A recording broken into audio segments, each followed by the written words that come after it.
4 cadres ont ri lorsqu'une jeune femme simple est entrée dans la salle de réunion d'un empire millionnaire.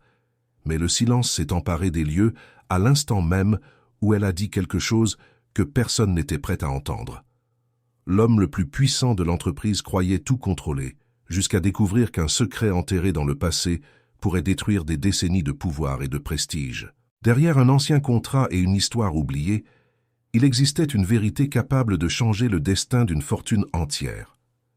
Et quand cette jeune femme a ouvert son sac et a révélé ce qu'elle transportait, le millionnaire a réalisé que le rire de quelques minutes auparavant était sur le point de se transformer en son pire cauchemar. Avant de découvrir comment cette histoire surprenante a changé le destin d'une entreprise entière, n'oubliez pas de vous abonner à la chaîne et d'activer la cloche pour plus d'histoires incroyables comme celle-ci. L'ascenseur de l'édifice Itapura a ouvert ses portes au 23e étage avec un son doux, presque élégant, comme si le bâtiment lui-même savait que seuls certains types de personnes avaient le droit de circuler dans ce couloir revêtu de marbre blanc. C'était un matin d'octobre à Sao Paulo, le genre de matin où le ciel gris au-dessus de l'Avenida Paulista semblait s'accorder parfaitement avec les costumes sombres des cadres qui traversèrent les couloirs avec une hâte calculée. Des plantes ornementales disposées dans des vases en céramique importée bordèrent la réception, où une jeune femme en uniforme bleu clair notait des noms sur une liste de réunion sans lever les yeux vers les visiteurs. Personne n'a prêté attention quand Renata Souza est sortie de l'ascenseur. Elle avait 28 ans. Les cheveux noirs attachés en un chignon simple, portait un chemisier blanc bien repassé et un pantalon noir qu'elle avait acheté dans une friperie de Grasse, mais qui lui allait si bien que personne n'avait besoin de le savoir. Elle portait un sac en cuir synthétique à l'épaule, du genre de ceux que l'on vend sur les marchés de Tucuruvi, sans logo, sans charme, sans le langage silencieux que cet environnement exigeait de ses usagers habituels. Ses chaussures faisaient un bruit sec sur le sol de marbre, et elle marchait d'un pas ferme, sans hésiter, comme quelqu'un qui sait exactement où il veut arriver, même quand le chemin lui a été refusé pendant des années. La réceptionniste a levé les yeux quand Renata s'est approchée du comptoir et a dit qu'elle avait une réunion avec le docteur Heitor Cavalcante. La jeune femme a consulté la liste, n'a pas trouvé le nom, a consulté à nouveau, a incliné la tête avec une expression légèrement déconcertée et a demandé à Renata de patienter. 2 minutes plus tard, un assistant à la cravate desserrée est venu vers elle avec un sourire qui n'atteignait pas ses yeux et l'a informé que la salle de réunion de la direction était occupée par des affaires internes. Renata a dit qu'elle le savait. Elle a dit qu'elle était là précisément à cause de ses affaires. L'assistant a cligné des yeux 2 fois, a tourné le dos et a disparu dans le couloir. Elle est restée debout sans s'asseoir, sans consulter son téléphone, sans montrer le moindre signe d'inconfort. Elle observait l'environnement avec une attention discrète, comme quelqu'un qui étudie une carte qu'il connaît par cœur, mais qu'il n'a jamais visitée personnellement. Les murs affichaient des photographies encadrées d'ouvrages, des viaducs sur des rivières, des usines hydroélectriques, des complexes résidentiels de haut standing, des ponts qui coupaient les paysages de l'intérieur du Brésil. Sur chaque image, il y avait le même logo doré dans le coin inférieur droit. Grupo Cavalcante Engenharia, 52 ans d'histoire, 840 millions de réais de patrimoine déclaré. Le nom que Renata portait dans sa poitrine depuis qu'elle avait de la mémoire. Quand l'assistant est revenu cette fois accompagné d'une femme plus âgée avec une tablette à la main, le ton était déjà différent. La femme a expliqué avec une fermeté polie que le docteur Heitor ne recevait pas de visiteurs sans rendez-vous préalable, pris par le secrétariat, et que les questions relatives à l'entreprise devaient être adressées au service juridique. Renata a tout écouté calmement et a simplement dit que le service juridique avait déjà reçu la notification. La femme a froncé les sourcils. Renata a légèrement ouvert son sac, a touché la chemise qui se trouvait à l'intérieur et a ajouté qu'elle préférait remettre personnellement ce qu'elle apportait. Il y eut un moment de silence. Ensuite, la femme a dit quelque chose à voix basse sur la tablette et a demandé à Renata de la suivre. La salle de réunion du 23e étage avait une table en acajou assez longue pour accueillir 16 personnes. À ce moment-là, il y avait 4 hommes assis d'un côté. Heitor Cavalcante au centre, avec ses 63 ans, son petit costume gris et l'expression de celui qui avait rarement besoin de lever la voix pour être obéi. Fabio Linares, directeur financier, gros, en sueur, avec une paille de café à la main. Mauricio Braga, conseiller juridique de l'entreprise, mince, avec des lunettes fines, qui avait déjà lu la notification envoyée par l'avocat de Renata et était inquiet depuis le matin, et Rodrigo Pimentel, directeur des opérations, qui n'avait rien lu et semblait donc le plus tranquille des quatre. Quand Renata est entrée, les quatre ont levé les yeux en même temps. En Saint-Saint-Insigne, Heitor fut le premier à parler. Il a demandé qui avait autorisé l'entrée. La femme à la tablette a dit que la jeune femme affirmait avoir des documents liés à l'entreprise. Heitor a regardé Renata pendant 2 secondes entières, le genre de regard qui examine et écarte en même temps, puis a dit, d'une voix posée, que cette salle était réservée au directeur et qu'elle devait laisser tout document à la réception. Fabio Linares a ajouté quelque chose qui ressemblait à un rire. Rodrigo Pimentel a incliné la tête, comme s'il assistait à une situation curieuse mais sans importance. Renata n'a pas reculé. Elle est restée immobile près de la porte, le sac toujours à l'épaule, et a dit d'une voix qui ne tremblait pas. « Docteur Heitor, je suis la fille de Dolores Souza, et je suis venue parler des 30% qui appartiennent à ma famille. » Le nom est tombé dans la salle comme une pierre dans un lac calme. Heitor Cavalcante n'a pas ri immédiatement. Il y eut un silence de 2, peut-être 3 secondes, durant lesquelles quelque chose est passé sur son visage, trop rapide pour être identifié. Puis vint le rire, sec et contrôlé, le genre de rire qui n'est pas de la joie mais un outil. Fabio Linares a suivi avec un rire plus ouvert. Rodrigo Pimentel a souri sans trop comprendre pourquoi. Seul Mauricio Braga n'a pas ri. Il regardait Renata avec une expression qui mélangeait prudence et reconnaissance. Heitor a dit qu'il ne savait pas qui était Dolores Souza, que ce nom n'avait aucun lien avec le groupe Cavalcante, et que si elle avait été engagée par un spéculateur pour tenter une manœuvre opportuniste, elle devait savoir que l'entreprise disposait d'un département juridique robuste et d'une expérience dans la gestion de ce genre d'approche. Il a dit tout cela sans colère, avec le naturel de celui qui répète un scénario testé. Renata a ouvert son sac, a sorti la chemise et l'a posée sur la table, bien au centre, pour que tous puissent voir sans avoir besoin de se lever. C'étaient des documents anciens, du papier jauni des entêtes d'il y a des décennies, des tampons de notaire qui semblaient d'un autre temps. Heitor Cavalcante a regardé la chemise comme si c'était un objet sans importance, mais Mauricio Braga s'était levé de sa chaise avant même que Renata n'ait terminé son geste, et ses yeux parcourèrent les pages avec une vitesse qui trahissait tout ce qu'il ressentait à ce moment-là. Renata a dit, toujours debout, toujours ferme, « Ceci est le contrat social original de ce qui s'appelait autrefois Souza et Cavalcante Engenharia, avec la signature de ma mère, avec les 30% enregistrés chez le notaire, et avec le numéro de la procédure que mon avocat a déposé ce matin au tribunal de justice de São Paulo. » Le rire de Fabio Linares a disparu. Heitor Cavalcante a regardé Renata pendant un long moment. Puis il a regardé Mauricio Braga. L'avocat n'a rien dit, mais son expression disait tout. Heitor a ramené ses yeux sur la jeune femme au chemisier blanc et au sac simple qui était arrivé sans rendez-vous, sans nom influent, sans rien d'autre qu'une vieille chemise et une conviction qui semblait traverser les murs. Et pour la première fois ce matin-là, le docteur Heitor Cavalcante n'a pas su exactement quoi dire. Dolores Souza était arrivée à São Paulo dans un bus de la gare routière de Tietê par un dimanche pluvieux de 1987, à 17 ans, avec une valise en toile et l'adresse d'une cousine qui vivait dans une chambre de pension à Bom Retiro.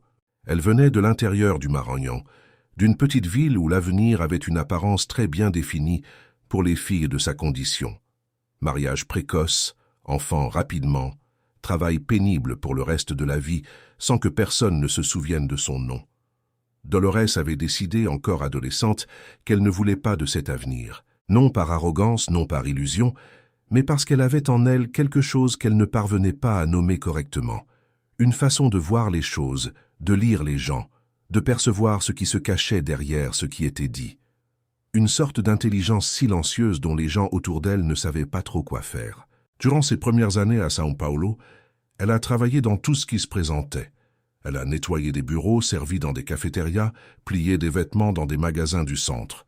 Elle ne se plaignait pas, ne s'arrêtait pas, n'attendait pas que quelqu'un vienne lui faciliter le chemin. Petit à petit, elle a appris la ville, appris comment les entreprises fonctionnaient de l'intérieur, qui commandaient vraiment dans les coulisses, où se trouvait l'argent qui n'apparaissait pas sous les projecteurs. Elle avait une mémoire exceptionnelle pour les noms, pour les connexions, pour ce genre de détails que la plupart des gens écartent parce qu'ils le jugent non pertinent. Et elle avait par-dessus tout une capacité rare à faire en sorte que les gens lui fassent confiance. C'est ainsi qu'elle a rencontré Ernesto Cavalcante. Il était ingénieur civil, fils d'une famille de classe moyenne de l'intérieur de São Paulo, avec un talent technique authentique et une difficulté tout aussi authentique pour le monde des affaires. Il avait fondé un petit bureau de projets structurels dans une maison louée dans le quartier de Muca, avec 2 employés et une liste de clients qui payaient à peine le loyer. C'était un homme honnête, travailleur, bon dans ce qu'il faisait, mais qui ne savait pas comment convertir sa compétence technique en contrat, comment se présenter aux bonnes personnes, comment entrer dans une salle et convaincre quelqu'un que son travail valait ce qu'il demandait. Dolores travaillait comme auxiliaire de nettoyage dans cette même maison. Et c'est un mardi après-midi, alors qu'elle organisait les papiers qu'il avait laissés éparpillés sur la table, qu'elle a remarqué une erreur grave dans le budget d'une proposition qui devait être remise le lendemain. Elle le lui a dit. Il est resté incrédule. Elle a expliqué avec un langage simple mais précis où se trouvait le problème et comment le corriger. Ernesto l'a regardé comme s'il la voyait pour la première fois et a dit à voix basse qu'elle comprenait mieux les affaires que la moitié des ingénieurs qu'il connaissait. Le partenariat qui est né de là n'était pas le résultat du romantisme ni de la générosité. C'était la reconnaissance pratique de 2 talents complémentaires. Lui savait construire, elle savait négocier. Ernesto lui a proposé formellement de devenir associé, avec 30% des parts, en échange de ce qu'elle faisait déjà de manière informelle, cartographier les opportunités, cultiver les relations, ouvrir des portes là où lui seul ne parvenait même pas à s'approcher. Le contrat a été enregistré chez le notaire en 1992, dans un document simple mais juridiquement valable qui a transformé le petit bureau de Muca en Souza et Cavalcante Engenharia. Les premiers contrats que Dolores a apportés étaient petits mais solides. Elle savait qui avait besoin de quoi parce qu'elle connaissait la ville de bas en haut, elle connaissait les courtiers, les syndics, les chefs de chantier qui se plaignaient du manque de bons fournisseurs. Elle savait comment parler à chaque type de personne sans qu'elles sentent qu'elles étaient en train d'être convaincues, parce qu'elles ne convainquaient personne. Elle résolvait des problèmes réels avec les bons outils. En 3 ans, l'entreprise a doublé de taille. En 5 ans, elle participait déjà à des appels d'offres de taille moyenne et avait un nom dans le secteur. C'est à cette période que Heitor est entré dans l'histoire. Heitor Cavalcante était le neveu d'Ernesto, diplômé en administration des affaires de la Fundação Getúlio Vargas, avec ce genre de présence que les salles de réunion reconnaissent immédiatement. Grand, articulé, bien habillé, avec la parole assurée de celui qui a appris très tôt que l'apparence et la posture valent autant que le contenu dans le monde de l'entreprise. Ernesto l'a invité pour aider à la gestion administrative de l'entreprise, qui avait grandi trop vite pour être administrée par les 2 associés originaux. Dolores a accepté, bien que quelque chose en elle, cette intelligence silencieuse de toujours, reconnaisse un homme aux yeux qui calculait avant de sourire. Heitor était efficace. Il a réorganisé les processus, modernisé la comptabilité, apporté un langage plus corporatif à l'entreprise. Mais dès le début, il a traité Dolores avec une cordialité qui avait une texture de distance. Il ne l'appelait jamais par son nom sans un léger retard, comme s'il devait se souvenir. Il n'incluait jamais ses suggestions dans les procès-verbaux sans les reformuler d'une manière qui effaçait l'auteur. Quand de nouveaux clients arrivaient et qu'elle était présente, il trouvait toujours un moyen subtil de la repositionner dans la conversation. Il orientait le sujet vers le côté technique où Ernesto brillait et laissait Dolores être perçue comme une figurante, une assistante, une partie du décor. Dolores a tout remarqué. Elle n'en a pas parlé immédiatement parce qu'elle était stratégique par nature et comprenait que certaines batailles doivent être choisies avec soin. Mais elle a gardé cela en elle. Le problème fut qu'Ernesto, absorbé par les projets et à l'aise avec la structure que Heitor avait créée, a fini par céder de l'espace sans s'en rendre compte. Ce furent des années de petites concessions, de décisions prises sans sa présence, de réunions qu'il oubliait de lui signaler. Quand le premier grand contrat d'infrastructure est arrivé, un projet qui valait 15 fois plus que tout ce que l'entreprise avait fait auparavant, c'est Heitor qui a présenté la proposition, qui a conclu les termes, qui est apparu sur les photographies aux côtés d'Ernesto. Dolores avait contribué avec les contacts qui avait rendu cette opportunité possible, mais sur les photos et dans les registres, elle n'y était tout simplement pas. Et c'est à partir de là que l'effacement a commencé à s'accélérer. Renata avait entendu la majeure partie de cette histoire par fragments, lors de conversations nocturnes dans la petite cuisine de l'appartement où elle avait grandi au Jardim São Luís, quand sa mère, déjà fatiguée et un peu distante, laissait échapper des morceaux du passé comme quelqu'un qui laisse tomber des choses sans s'en apercevoir. Ce n'était jamais un récit linéaire, jamais un rapport complet. C'était toujours une phrase ici, un nom là, une amertume qui apparaissait soudainement et disparaissait avant de pouvoir être touchée. Dolores n'aimait pas parler de ce qu'elle avait perdu. Elle préférait travailler, préférait se taire, préférait exister à la marge d'une histoire qu'elle avait aidé à écrire, mais dont elle avait été effacée. Ce que Renata savait avec certitude, c'était que sa mère avait signé des documents sans comprendre ce qu'elle signait, qu'elle avait trop fait confiance à ceux qui ne méritaient pas sa confiance, et que le nom Dolores Souza, qui aurait dû être gravé dans l'histoire de cette entreprise autant que le nom Cavalcante, avait tout simplement cessé d'exister dans les registres officiels au cours d'un processus silencieux et délibéré qui avait pris des années pour être mené à bien. Mais ce que Dolores ne savait pas, parce qu'Ernesto ne l'avait jamais raconté tant qu'elle était encore là pour l'entendre, c'était qu'il avait tout gardé. Chaque preuve, chaque détail, chaque registre de ce qui avait été fait et de comment cela avait été fait. Et qu'avant de partir, il avait tout mis entre les mains de quelqu'un dont il savait qu'il s'en servirait un jour de la bonne manière. L'avocat de Renata s'appelait Claudio Meireles, et c'était le genre de professionnel qui n'apparaissait pas sur les listes des cabinets branchés et n'avait pas de profil dans les magazines d'affaires, mais qui connaissait chaque article du droit des sociétés brésiliens avec l'intimité de celui qui a passé 15 ans à démonter des contrats frauduleux dans des salles d'audience sans projecteur. Il était mince, ses cheveux commençaient à se raréfier sur les tempes. Il portait un costume de qualité moyenne et parlait lentement, avec une précision que les gens confondaient généralement avec de la lenteur, jusqu'à ce qu'ils comprennent qu'il ne gaspillait jamais un mot. Renata l'avait rencontré 3 ans auparavant, dans une affaire sans lien avec le groupe Cavalcante, lorsqu'il avait agi dans un cas de succession de travail impliquant une couturière de Brasse dont les droits avaient été systématiquement ignorés par une entreprise de taille moyenne. Il y avait quelque chose chez cet avocat qu'elle avait reconnu immédiatement, la disposition à prendre au sérieux ce que le monde tentait de rendre invisible. Après des semaines de conversations, de documents apportés dans des sacs en plastique, de nuits à reconstruire une chronologie à partir de fragments, Claudio lui avait dit, avec son sérieux habituel, que la base juridique était solide, que la stratégie devait être impeccable, et que le moment venu, ils auraient besoin de bien plus que le contrat original. L'heure était venue. Pendant que Renata quittait le 23e étage ce matin d'octobre, avec Mauricio Braga encore courbé sur la chemise de documents et Heitor Cavalcante gardant une contenance que ses yeux démentaient, Claudio avait déjà déposé la requête initiale au tribunal de justice de São Paulo. C'était un document de 47 pages qui narrait, dans un langage technique et précis, l'histoire de la société originale, la trajectoire de l'effacement de Dolores Souza et les preuves qui soutenaient la demande de reconnaissance des droits de l'héritière. Le numéro de dossier était enregistré, la mesure conservatoire avait été demandée pour préserver le patrimoine de l'entreprise pendant la procédure et le délai pour la réponse de la défense avait été ouvert. Mais Claudio savait que les procédures judiciaires sont lentes, coûtent cher et dépendent de preuves qui résistent à des contestations bien financées.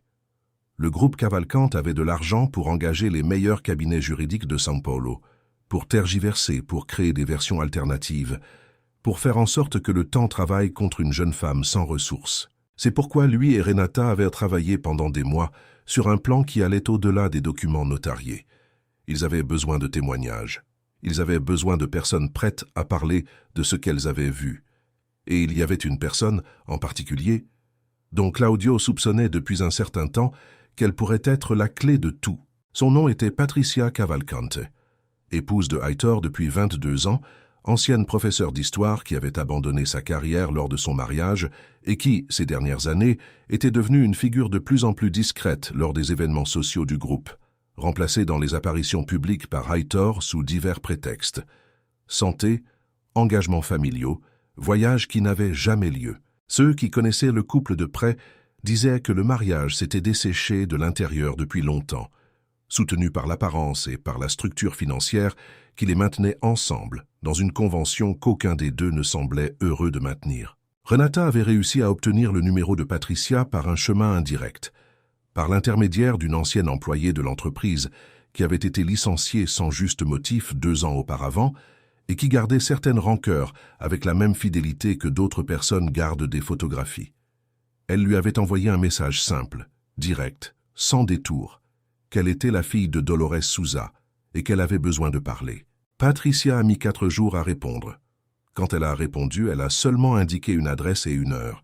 L'appartement de Patricia se trouvait à Consolação, dans un immeuble de standing moyen élevé, loin de l'adresse principale du couple, qui était une maison dans les jardins que Heitor utilisait comme adresse fiscale. Renata a découvert plus tard que cet appartement était le refuge particulier de Patricia.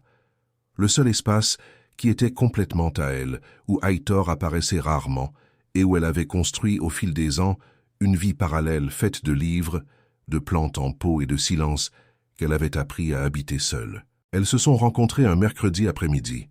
Patricia a ouvert la porte avec l'expression de quelqu'un qui a pris une décision difficile et a déjà dépassé la phase du doute. Elle avait 51 ans, des cheveux foncés avec des fils blancs qu'elle ne cachait pas et des yeux que Renata n'a pas réussi à classer immédiatement. C'étaient les yeux de quelqu'un qui sait beaucoup de choses et qui, pendant un temps, a pensé que savoir était suffisant pour rester debout. Elles se sont assises dans un petit salon, avec une bibliothèque allant jusqu'au plafond et une fenêtre avec vue sur une rue arborée. Patricia a servi du café sans demander si Renata en voulait, avec le naturel de celle qui reçoit des visites selon ses propres conditions. Puis elle est restée silencieuse un moment, regardant sa tasse, et a dit ensuite qu'elle avait attendu une telle conversation depuis très longtemps, bien qu'elle n'ait jamais su exactement sous quelle forme elle arriverait. Renata a demandé ce qu'elle savait sur Dolores Souza. Patricia a pris une grande inspiration. Elle a dit qu'elle en savait plus que Heitor ne l'imaginait, que dans les premières semaines après le mariage, quand elle était encore traitée comme une confidente et une partenaire, Heitor avait commenté l'ex-associé avec cette indifférence spécifique de celui qui écarte ce qu'il ne considère pas comme une menace. Que des années plus tard, dans un moment de colère lors d'une dispute sur d'autres sujets, il avait dit des choses que Patricia avait gardées non pas parce qu'elle voulait s'en servir, mais parce qu'elle ne savait pas quoi en faire, et qu'il y avait des enregistrements. Renata est restée silencieuse. Patricia a continué. Elle a dit qu'elle n'avait pas prévu de rien enregistrer, que les enregistrements existaient parce qu'à une période où le mariage avait atteint un point critique, elle avait commencé à enregistrer des conversations par instinct d'autopréservation, sans savoir exactement de quoi elle devait se protéger. Et que dans ces enregistrements, il y avait des choses qui concernaient non seulement le mariage, mais l'entreprise, des décisions prises, des documents modifiés, des noms mentionnés avec une familiarité qui révélait une complicité. Renata a demandé si elle serait prête à collaborer à la procédure. Patricia a levé les yeux de sa tasse et l'a regardé directement. Elle a dit qu'elle avait passé 22 ans dans un silence qui l'avait consumé de l'intérieur, qu'elle était arrivée à un point où le coût de continuer à se taire était plus élevé que n'importe quelle conséquence de parler. Et que oui, elle était prête. Quand Renata est sortie de cet appartement cet après-midi-là, la lumière de la fin du jour couvrait Consolação, avec cet orange spécifique que São Paulo affiche dans les moments les plus inattendus. Elle a appelé Claudio alors qu'elle était encore sur le trottoir et a simplement dit « Nous avons Patricia ». De l'autre côté, elle a entendu l'avocat prendre une grande inspiration avant de dire, avec son calme habituel, que maintenant le jeu avait vraiment changé. La nouvelle de la procédure est parvenue au marché avant que le service de communication du groupe Cavalcante n'ait le temps de préparer une quelconque réponse. Une chronique spécialisée en droit des affaires a publié une note courte mais précise, utilisant uniquement les informations figurant dans le protocole public au tribunal, et en 48 heures, le nom Cavalcante Engenharia circulait dans les groupes WhatsApp des secteurs de la construction civile et de l'infrastructure, avec la vitesse que seules les rumeurs corporatives parviennent à atteindre. Personne ne connaissait encore l'étendue de ce qui était en jeu, mais le marché lisait l'incertitude avec une sensibilité presque biologique, et l'incertitude suffisait à générer de l'inconfort. Heitor Cavalcante a convoqué une réunion d'urgence avec son équipe juridique le lendemain de la publication. Mauricio Braga avait passé la nuit à revoir les documents que Renata avait laissés dans la salle, confirmant ce qu'il craignait depuis l'instant où il les avait vus. L'authenticité était sans équivoque. Le contrat social original était enregistré dans un office notarial qui existait encore, avec un numéro de protocole vérifiable, avec toutes les signatures reconnues par le notaire, avec une date antérieure à tout document que l'entreprise avait produit ultérieurement pour reconstituer son histoire sociétaire. Il y avait un problème réel, et Mauricio l'a dit à Heitor avec la précision inconfortable de celui qui préfère être porteur de mauvaises nouvelles plutôt que d'être tenu pour responsable de les avoir cachées. Heitor a tout écouté en silence, puis a demandé à tout le monde de sortir sauf Mauricio. Ils sont restés seuls tous les deux dans la salle pendant presque 1 heure. Quand les autres sont revenus, la consigne était claire.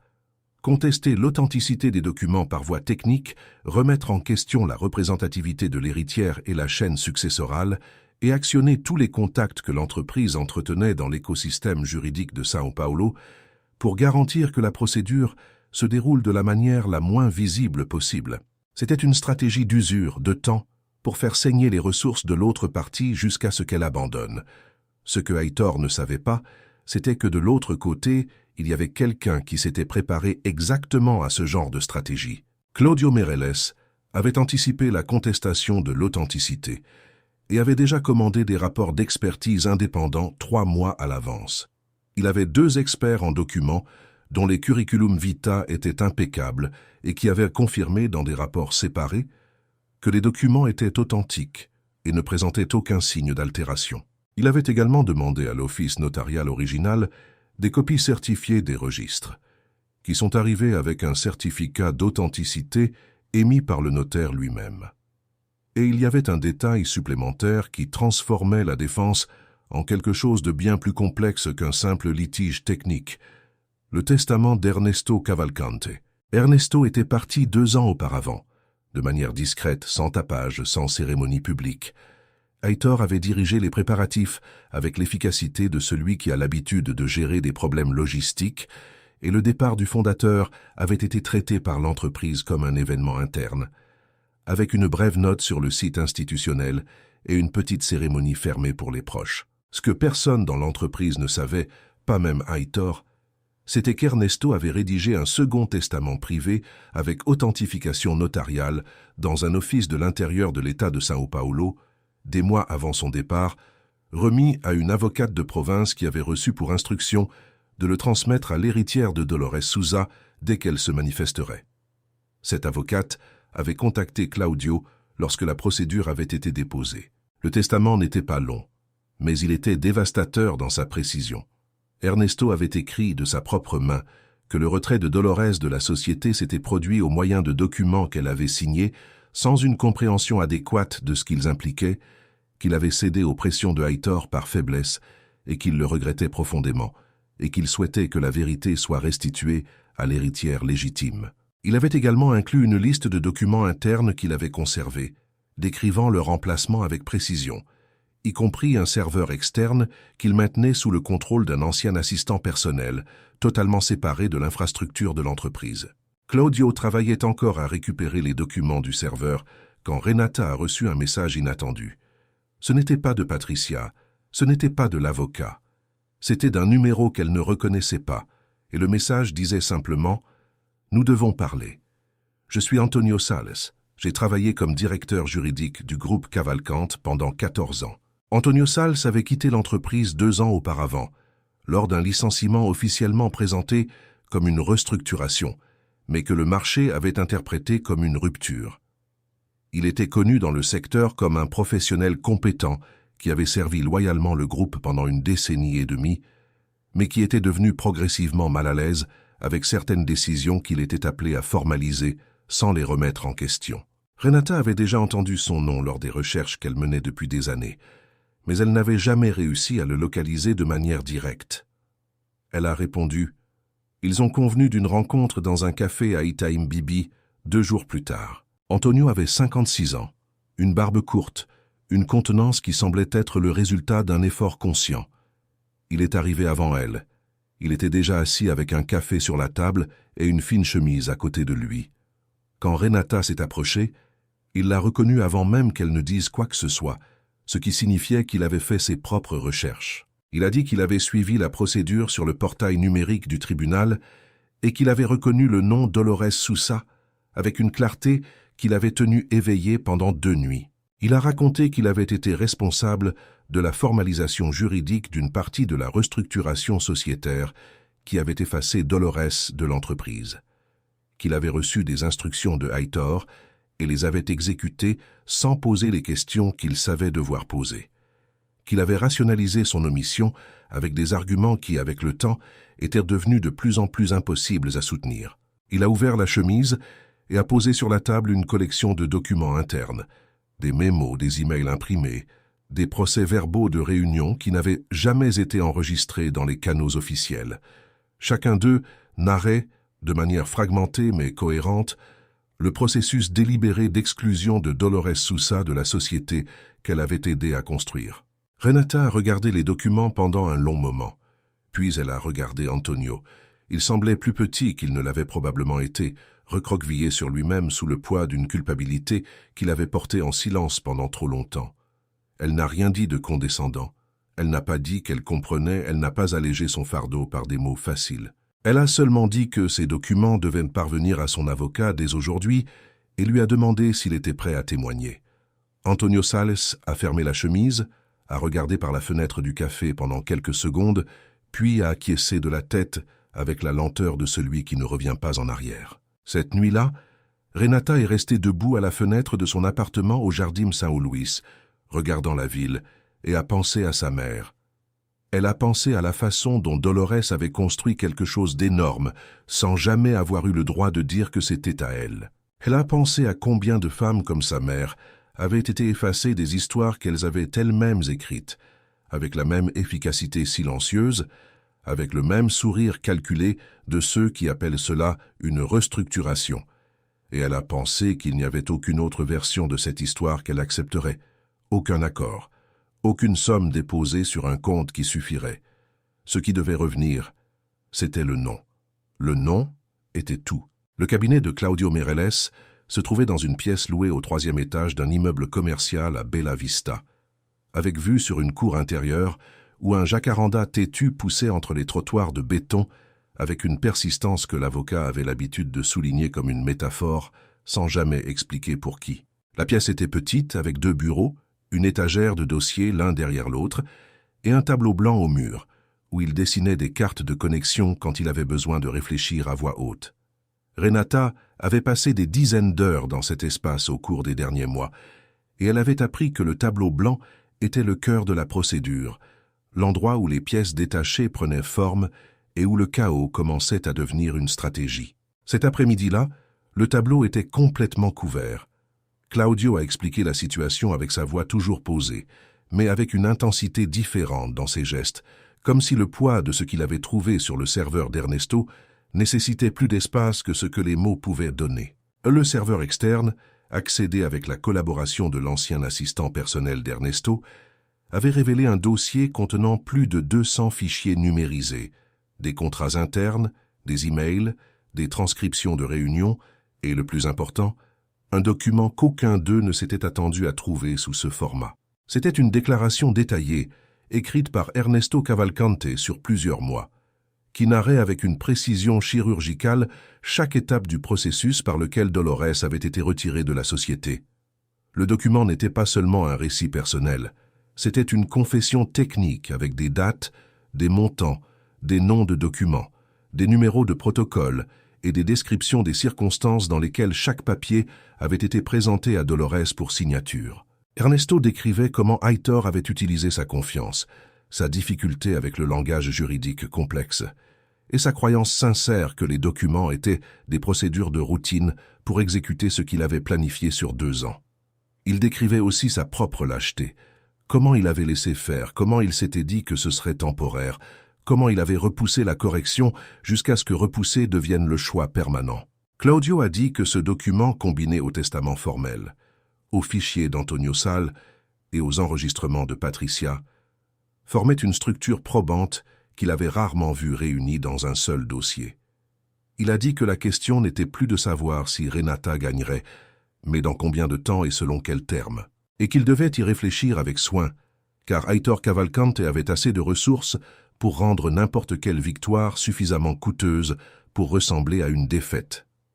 Renata a tout écouté et était restée silencieuse un moment. Puis, elle a posé des questions sur les enregistrements de Patricia. Claudio a ouvert une chemise différente. Il a dit qu'il avait écouté les audios que Patricia avait remis la semaine précédente, soit environ 4 heures de conversations enregistrées à différentes occasions sur 3 ans. La majeure partie était domestique, des discussions sur les finances du couple, des projets, des désaccords de routine. Mais il y avait des passages spécifiques dans lesquels Heitor, dans des moments d'inattention ou de colère, commentait l'entreprise de manière qui confirmait ce que la documentation écrite indiquait déjà. Il y avait un enregistrement en particulier, fait une nuit où Heitor était rentré à la maison irrité par un ex-employé qui avait fait un commentaire sur l'histoire de l'entreprise, dans lequel il disait, avec une clarté que le microphone avait captée sans pitié, que cette femme avait signé les papiers parce qu'elle était naïve et que personne n'irait rien chercher parce qu'elle n'avait pas d'argent pour un procès.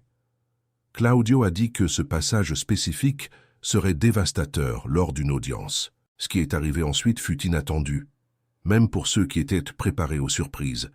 3 jours après cette réunion, Mauricio Braga a contacté Claudio de sa propre initiative, pas au nom de Heitor, pas en tant que représentant du groupe. Il l'a contacté personnellement, demandant une rencontre confidentielle à l'insu de son client. Claudio a consulté Renata avant d'accepter, et elle a dit oui, qu'elle voulait être présente. Ils se sont rencontrés tous les 3 dans un espace de coworking à Brooklyn un jeudi matin. Mauricio est arrivé avec l'apparence de quelqu'un qui n'avait pas bien dormi depuis quelques jours.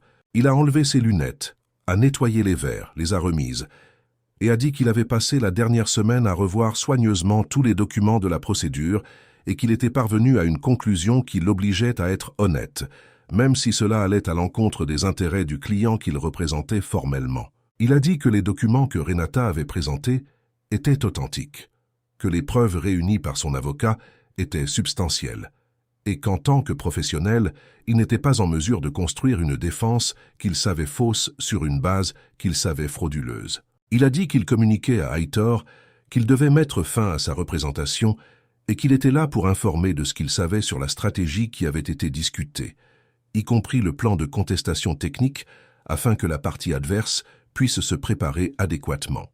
Claudio est resté immobile quelques secondes. Puis il a remercié avec une brièveté qui en disait long. Renata a regardé Mauricio et a dit qu'elle ne s'attendait pas à cela. Mauricio a dit que lui-même ne s'y était pas attendu, qu'il était entré dans cette entreprise jeune et plein de certitudes et qu'au fil des ans, il avait déposé ses certitudes dans un endroit d'où il ne les récupérait plus et qu'il était arrivé à un point où il devait choisir ce qu'il voulait trouver quand il se regarderait dans le miroir. Après le départ de Mauricio, Renata et Claudio sont restés un moment dans le silence du coworking vide. Claudio a dit que cela changeait le calendrier. Sans un avocat de la défense expérimenté et avec l'engagement de Patricia, d'Antonio Sales et maintenant avec le retrait de Mauricio de l'affaire, la procédure avait perdu son principal obstacle stratège. L'audience principale serait fixée prochainement, et cette fois Heitor Cavalcante n'aurait pas à ses côtés les couches de protection qu'il avait construites sur des décennies. Renata a pensé à ce qui allait arriver. Elle a pensé que cela faisait des années que la vérité était ensevelie sous des papiers, sous des silences, sous la conviction que certains types de personnes n'avaient pas le droit de réclamer ce qui leur appartenait. Et elle a pensé que ce qu'elle ressentait à ce moment-là n'était pas exactement du triomphe. C'était quelque chose de plus ancien et de plus sérieux, une sorte d'urgence qui venait d'un endroit profond, de la mémoire d'une femme qui avait construit un empire de ses propres mains et qui était partie sans jamais entendre son propre nom être prononcé avec le respect qu'il méritait. Cela était sur le point de changer. L'audience d'instruction a été fixée à un mardi de novembre, à 9 heures du matin, dans une salle du Forum João Mendes qui n'avait rien de dramatique, des murs peints en blanc, un éclairage fluorescent, des chaises en plastique alignées pour le public, et une longue table où le juge et les assesseurs se positionnaient avec la bureaucratie ordonnée de ceux qui mènent des dizaines de procédures par semaine. Mais il y avait quelque chose dans cet espace commun qui rendait tout plus solennel que n'importe quelle salle de réunion en marbre blanc. C'était le lieu où les versions se confrontaient sans filtre, où ce qui avait été dit en privé devait être défendu en public, où le pouvoir cessait d'être seulement une posture et devait devenir une preuve. Renata est arrivée avec Claudio 40 minutes à l'avance. Elle portait un ensemble gris foncé, qu'elle avait choisi avec soin, non pas pour impressionner, mais parce qu'elle comprenait que l'apparence communique aussi, et ce qu'elle voulait communiquer ce jour-là, c'était de la précision, du sérieux et une présence qui ne demandait pas de permission. Elle avait mal dormi, non par une anxiété incontrôlée, mais par ce genre d'insomnie qui vient d'un esprit très en éveil, traitant des détails, anticipant des paroles, revisitant chaque couche de l'histoire qui était sur le point d'être narrée devant un juge. Heitor est arrivé avec 10 minutes d'avance, accompagné de 2 avocats d'un cabinet de grande envergure qu'il avait engagé après le départ de Mauricio Braga. C'étaient des professionnels compétents, bien préparés, mais qui avaient reçu l'affaire depuis seulement 3 semaines et qui, aussi talentueux fussent-ils, travaillaient avec un temps bien inférieur à celui de Claudio, qui avait construit chaque argument au fil des années. Heitor a salué les personnes présentes avec son urbanité habituelle, sans regarder directement Renata, avec cette posture de quelqu'un qui ne comprend pas encore que le sol sous ses pieds est différent de ce qu'il était lorsqu'il est entré dans l'édifice. Patricia n'était pas présente physiquement ce jour-là. Son témoignage avait été recueilli lors d'une session précédente, avec toutes les formalités, et était consigné au procès verbal. Antonio Sales, cependant, était présent, assis sur les chaises du public, avec une contenance qui lui coûtait un effort visible. Il serait appelé comme témoin plus tard dans la matinée. Le juge a mené la séance avec efficacité. Les avocats de Heitor ont présenté leur contestation, soutenant que le contrat original avait été dûment clôturé par un accord volontaire, que les documents présentés par Renata avaient été dépassés par des instruments ultérieurs signés par Dolores Souza elle-même et que la chaîne successorale présentée par l'héritière était insuffisante pour établir les droits réclamés. C'était une défense technique bien construite dans les limites de temps imparties. Claudio a répondu avec la méthodologie qu'il avait préparée pendant des mois. Il a présenté les rapports d'expertise sur l'authenticité des documents originaux. Il a présenté la déclaration détaillée d'Ernesto, dûment authentifiée, dans laquelle le fondateur lui-même narrait le processus par lequel les documents ultérieurs avaient été produits et de quelle manière Dolores avait été incitée à les signer. Il a présenté l'acte du testament formel, qui réitérait la position du fondateur sur l'irrégularité du retrait de l'associé. Et il a ensuite présenté les passages sélectionnés des enregistrements de Patricia Cavalcante, authentifiés par une expertise vocale, dans lesquels Heitor commentait avec ses propres mots la transaction qui avait été menée. Le silence qui s'est installé dans la salle pendant la reproduction de l'un des passages était du genre qui n'arrive pas par absence de son, mais par une présence très spécifique, celle d'une vérité qui trouve l'espace juste pour exister. Quand Antonio Sales a été appelé à témoigner, il a parlé d'une voix ferme, comme quelqu'un qui avait répété ce qu'il dirait non pas pour impressionner, mais pour s'assurer qu'il ne faiblirait pas au moment opportun. Il a confirmé point par point ce que les documents décrivaient. Il a confirmé qu'il avait reçu des instructions pour formaliser le retrait de l'associé de manière à ce qu'il paraisse volontaire. Il a confirmé que les documents signés par Dolores lui avaient été présentés dans des circonstances qui ne permettaient pas une compréhension adéquate du contenu. Et il a confirmé qu'il avait gardé les documents qu'il avait remis à Renata parce qu'une partie de lui savait dès le début que ce qu'il avait fait était mal. Les avocats de Heitor ont tenté de remettre en question la crédibilité d'Antonio en se basant sur son licenciement antérieur de l'entreprise, suggérant une motivation personnelle.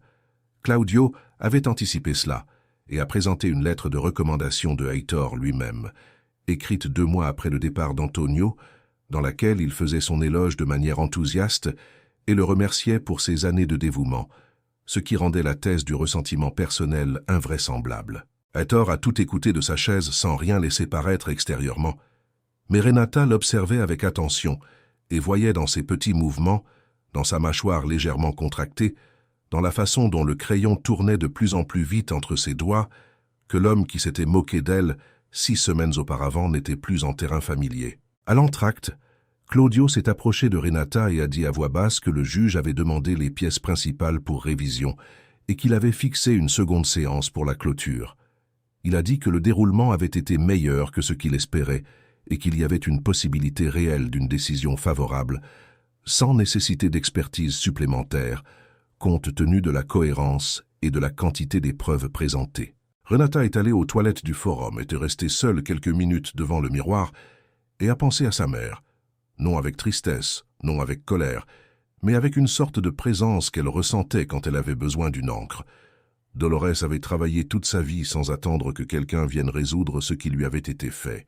Elle avait continué son chemin avec cette dignité silencieuse, qui est parfois confondue avec de la résignation, mais qui de près ressemblait davantage à l'obstination des plantes qui poussent dans le béton, sans annonce, sans applaudissement, juste en poussant. Renata a regardé son propre reflet et a pensé qu'elle n'était pas là pour elle-même. Elle était là parce que certaines histoires ne se terminent pas tant qu'elles ne sont pas racontées en entier, avec tous les noms à la bonne place, et parce que quelqu'un devait être la voix de celle qui avait construit un empire sans jamais avoir eu le droit de dire « ceci est aussi à moi ». Elle a essuyé son visage, a ajusté sa veste et est retournée dans la salle d'audience avec le même pas ferme qu'elle avait eu en entrant au 23e étage ce matin d'octobre qui avait tout commencé. Les jours entre l'audience et la seconde séance furent les plus longs que Renata avait vécus depuis qu'elle avait commencé la procédure. Ce n'étaient pas des jours d'inaction. Il y avait des documents supplémentaires à réviser, une expertise complémentaire sur les enregistrements que le juge avait ordonnés d'office, et des réunions avec Claudio qui commençaient à 8 heures du matin et ne se terminaient parfois pas avant la tombée de la nuit. Mais il y avait aussi des espaces entre les tâches, des moments où elle restait immobile avec son café refroidissant sur la table et sa pensée glissant vers des endroits où la logique juridique ne parvenait pas. C'est lors d'un de ces intervalles que Patricia a repris contact. Le message était simple. Elle voulait rencontrer Renata personnellement, non pas au sujet de la procédure, mais à propos de quelque chose qu'elle pensait qu'elle devait savoir. Elles se sont rencontrées dans le même appartement de Consolação un mercredi après-midi, avec la lumière de la fin du jour entrant par la fenêtre du salon et le silence du quartier remplaçant la vivacité avec laquelle toutes deux avaient l'habitude de parler stratégie. Patricia avait pris une décision que Renata n'attendait pas. Elle avait engagé son propre avocat et formalisait une séparation.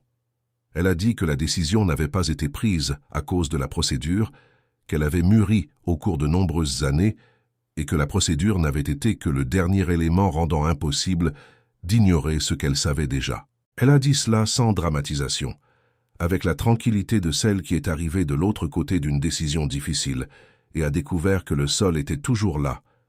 Mais ce qu'elle voulait raconter à Renata était autre chose.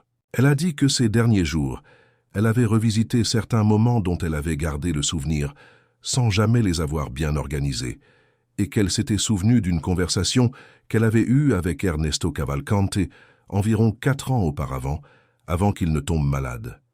Ils n'avaient pas d'intimité habituelle, ils étaient parents par alliance, une parenté éloignée, le genre de relation qui existe aux limites d'une famille élargie sans réelle intimité.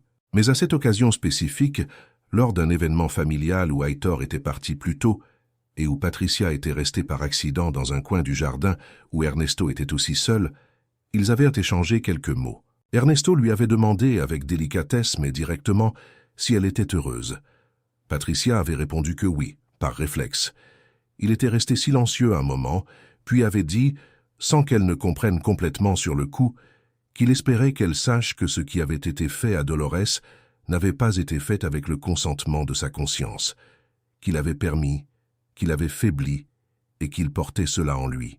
Patricia l'avait interprété comme les paroles d'un homme vieillissant, regrettant quelque chose de vague. Ce n'est que maintenant, avec tout ce qui s'était passé, qu'elle comprenait ce qu'il avait tenté de dire. Elle a dit qu'elle racontait cela à Renata, non pas comme une preuve supplémentaire, mais comme un témoignage humain, pour qu'elle sache que l'homme qui avait fondé l'entreprise aux côtés de Dolores n'était pas parti en paix avec ce qu'il avait permis, et que, d'une certaine manière étrange, il avait tenté de corriger ce qu'il pouvait avant de partir. Renata est restée silencieuse un moment, après avoir entendu cela. Puis elle a dit qu'elle le savait. Elle a dit qu'elle avait lu la déclaration d'Ernesto tant de fois qu'elle connaissait par cœur certains paragraphes, et qu'il y avait des moments où elle ressentait de la colère contre lui, pour sa faiblesse, pour son omission pendant tant d'années, et des moments où elle comprenait que les gens qui font défaut aux autres ne sont pas toujours des monstres, ils sont parfois juste des lâches. Et la lâcheté est plus commune que la méchanceté et donc plus difficile à condamner sans condamner presque tout le monde.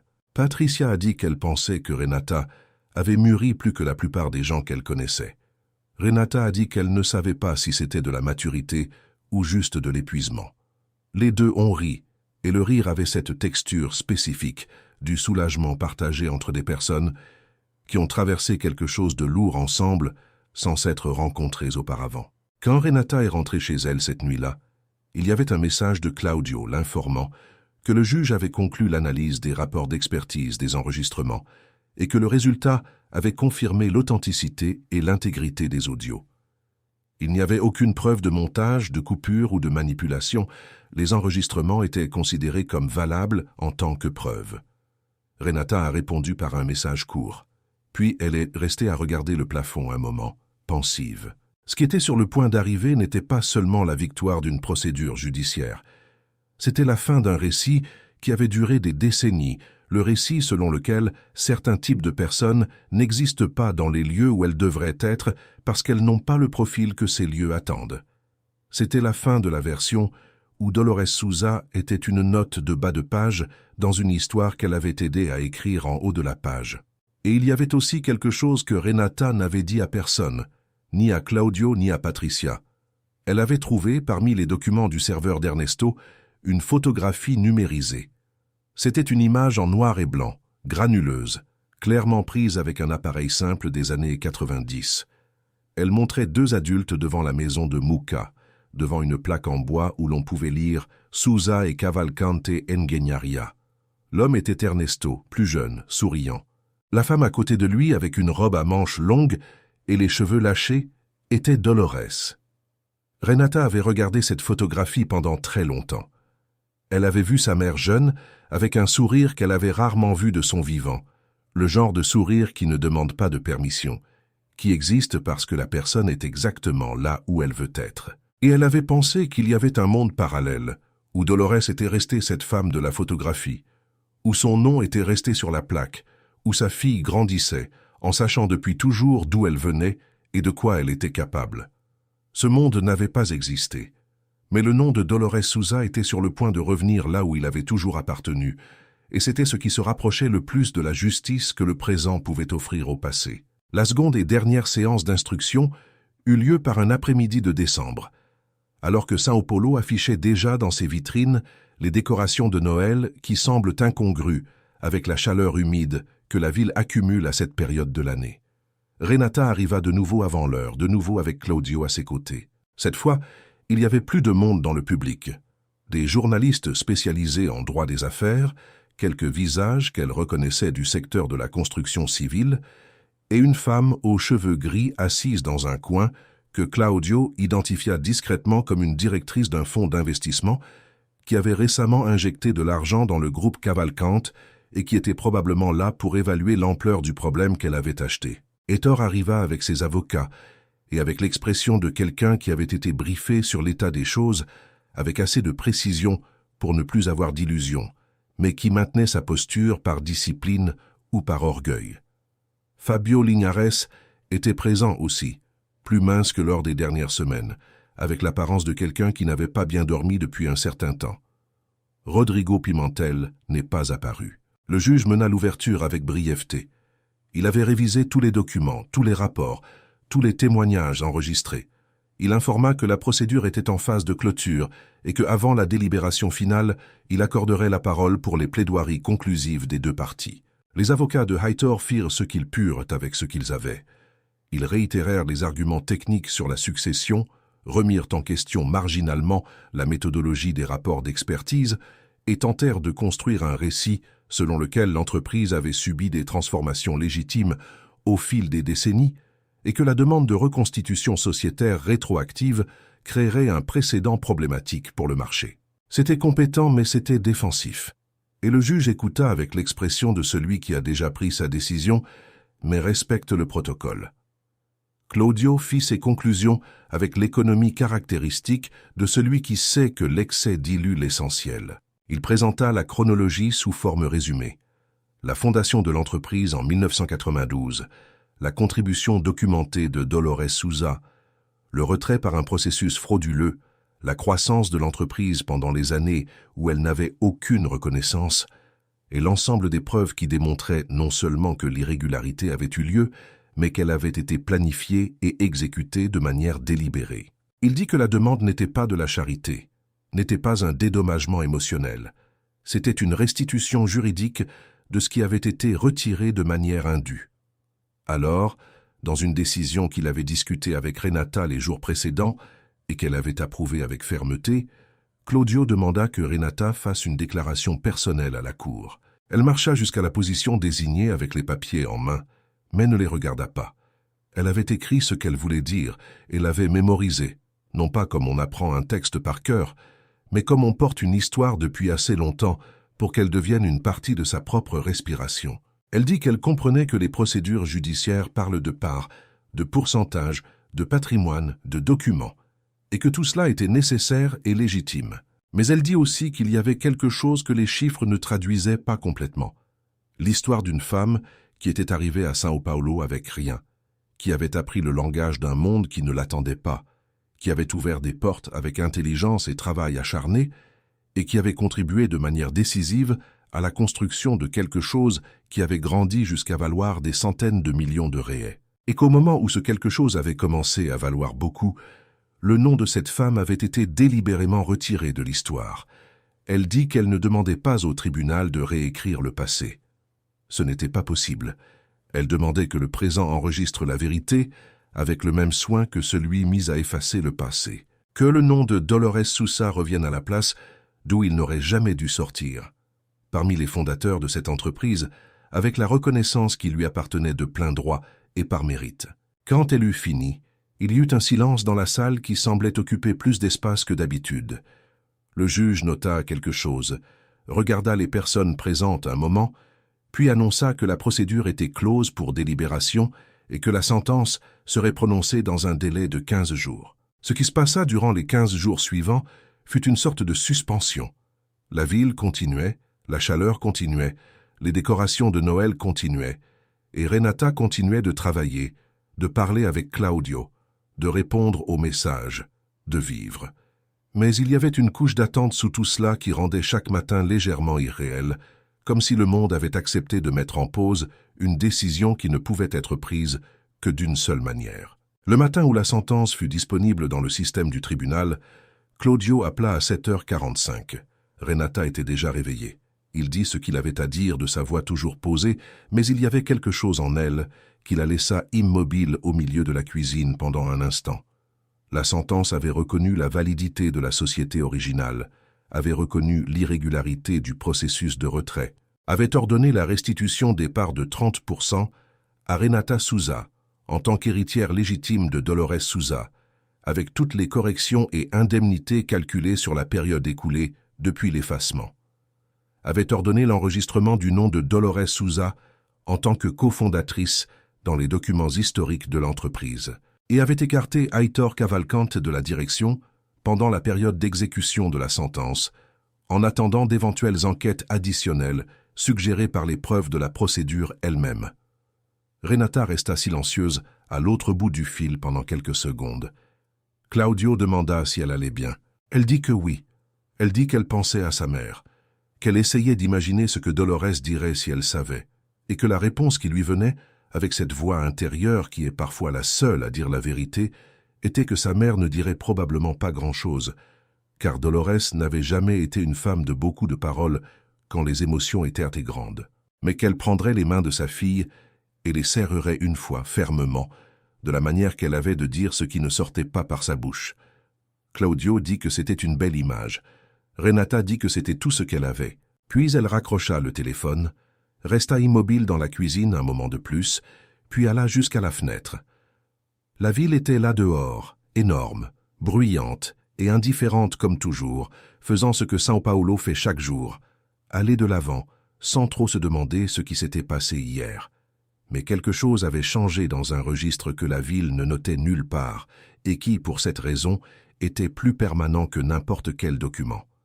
La vérité avait trouvé son adresse. 6 mois après la sentence, Par un matin de juin où Sao Paulo se réveilla avec un froid sec que la ville affiche rarement, mais qui, lorsqu'il apparaît, possède cette qualité d'air pur qui rend tout plus net, Renata entra pour la première fois en tant qu'actionnaire reconnu dans l'édifice Itapura, par la porte principale de l'Avenida Paulista. Il n'y avait pas de cérémonie prévue. Il n'y avait pas de photographe de presse, pas de couverture journalistique. Il n'y avait qu'elle, avec son sac à l'épaule, le même qu'elle portait la première fois, et Claudio à ses côtés, qu'elle avait insisté pour amener non pas comme avocat, mais comme témoin. Car il y a des moments qui ont besoin d'une personne qui comprenne ce qu'ils signifient. La réceptionniste à l'entrée n'était pas la même qu'en octobre, mais l'uniforme bleu clair était identique. La jeune femme leva les yeux quand Renata s'approcha, vérifia le nom sur la liste avec une efficacité de routine et dit que le docteur Fabio Linares, qui avait assumé la gestion intérimaire après l'éviction de Heitor, l'attendait au 12e étage pour la réunion d'intégration. Renata dit merci avec le naturel de celle qui avait toujours su qu'elle serait traitée ainsi, même si ce n'était pas ce qu'elle avait expérimenté la dernière fois qu'elle était venue ici. Dans l'ascenseur, Claudio regarda devant lui et dit, avec l'économie qui était sa marque de fabrique, que cela avait été du bon travail. Renata dit que cela avait été un long travail. Il acquiesça et dit que les deux choses n'étaient pas exclusives. La réunion avec Fabio Linares dura un peu plus de 2 heures et fut menée avec une cordialité professionnelle qui avait un léger goût de malaise non résolu. Fabio était un homme qui s'était retrouvé du mauvais côté d'une histoire qu'il avait probablement cru différente de ce qu'elle était et qui devait maintenant opérer au sein d'une nouvelle réalité avec le même pragmatisme qu'il avait appliqué à la précédente. Renata n'était pas venue pour humilier, n'était pas venue pour confronter. Elle était venue pour travailler. Et cela fut clair dès le début de la conversation. À la fin de la réunion, avant de lever la séance, Fabio dit quelque chose qu'elle n'attendait pas. Il dit qu'il avait découvert, dans les archives internes qu'il avait consultées pendant la transition, un ancien registre photographique qui avait été trouvé dans une chemise oubliée dans un fond d'archives mortes au 10e étage. C'était la numérisation d'une photographie qu'il avait fait imprimer en haute résolution. Il poussa une enveloppe sur la table. Renata l'ouvrit. C'était la même photographie que celle du serveur d'Ernesto, mais d'une meilleure qualité. Dolores et Ernesto devant la maison de Muka, avec la plaque en bois au fond. Et il y avait un détail que la version numérisée n'avait pas montré avec clarté. Sur la partie inférieure de la plaque, sous le nom de l'entreprise, il y avait une ligne plus petite avec 2 noms. Ernesto A. Cavalcante, Dolores M. Souza. Renata resta à regarder la photographie pendant un long moment. Fabio dit, avec une voix légèrement différente de celle qu'il avait utilisée pendant toute la réunion, qu'il avait transmis cette image au département de communication avec la demande qu'elle soit incluse dans la galerie historique que l'entreprise maintenait dans le hall d'entrée, et que la plaque de reconnaissance qui était en cours de fabrication par décision de la sentence, avec le nom de Dolores Souza en tant que cofondatrice, serait installée ce mois-ci encore dans ce même hall. Renata plia la photographie avec soin et la mit dans la poche intérieure de son sac. À l'extérieur de l'édifice, sur le trottoir de la Paulista, elle et Claudio restèrent immobiles un moment dans le froid de juin, avec le mouvement de l'avenue autour d'eux, les bus, les voitures, les gens avec des manteaux et des cafés jetables, la ville faisant ce que la ville fait. Claudio dit qu'il allait déjeuner à Bixiga et lui demanda si elle voulait venir. Elle dit que non, qu'elle voulait rester un peu. Il acquiesça, lui serra l'épaule au passage et s'en alla sur le trottoir jusqu'à disparaître en direction du métro. Renata resta là. Elle regarda l'immeuble. Elle regarda la plaque à l'entrée, avec le logo doré du groupe Cavalcante qu'elle avait regardé tant de fois sur des photographies et des documents qui lui semblaient presque familiers. Elle pensa que dans quelques jours, dans le hall de cet immeuble, il y aurait une plaque avec le nom de sa mère. Pas au 23e étage, pas dans une salle de réunion fermée à ceux qui n'ont pas le bon profil. Dans le hall, où n'importe qui entrant pourrait le lire. Dolores Maria Souza, cofondatrice. Elle n'avait pas atteint cela, sa mère. Elle était partie sans savoir que le remords d'Ernesto existait, sans savoir qu'il y avait des documents conservés, sans savoir qu'une fille qu'elle avait élevée avec travail, silence et beaucoup d'amour mal exprimé, avait passé des années à réunir ce dont elle avait besoin pour restituer une histoire volée. Elle était partie avec sa dignité intacte, mais avec son nom effacé. Et c'était une injustice qu'aucune sentence judiciaire ne défaisait complètement. Mais il y avait quelque chose qui restait. Il y avait la vérité. Et la vérité, quand elle trouve enfin le lieu où elle peut exister, persiste d'une manière qu'aucun effacement ne parvient à inverser. Elle était là. Le nom revenait. Et l'histoire qui avait été racontée à moitié pendant des décennies était en train d'être complétée, non pas de la manière parfaite que le passé méritait, mais de la seule manière que le présent pouvait offrir, avec honnêteté, avec enregistrement, avec la reconnaissance que certaines personnes ont existé, ont compté et ont construit des choses qui ont duré, même quand quelqu'un a tenté de faire oublier au monde qu'elles étaient passées par là. Renata prit une grande inspiration, ajusta son sac plus fermement sur son épaule et commença à marcher sur la Paulista en direction du métro. Le froid de juin coupait légèrement, et la ville continuait autour d'elle, énorme, indifférente et absolument vivante. Et si vous êtes arrivé jusqu'ici, cher auditeur, vous savez que cette histoire n'est pas seulement celle de Renata et Dolores, c'est celle de toutes les histoires restées inachevées, de tous les noms qui devraient être écrits là où ils ne le sont pas, de tout le courage qui apparaît silencieux, sans annonce, portant une vieille chemise dans un monde qui préférerait ne pas regarder. Si ce récit a touché quelque chose en vous, ne le laissez pas s'éteindre ici tout seul. Partagez-le, commentez ce que vous avez ressenti, racontez-le à quelqu'un. Abonnez-vous à la chaîne et activez la cloche, car chaque semaine, nous apportons des histoires comme celle-ci, des histoires de personnes qui refusent d'être effacées et qui trouvent, d'une manière ou d'une autre, le chemin de retour vers leur propre nom. On se voit à la prochaine histoire. Fin de l'histoire.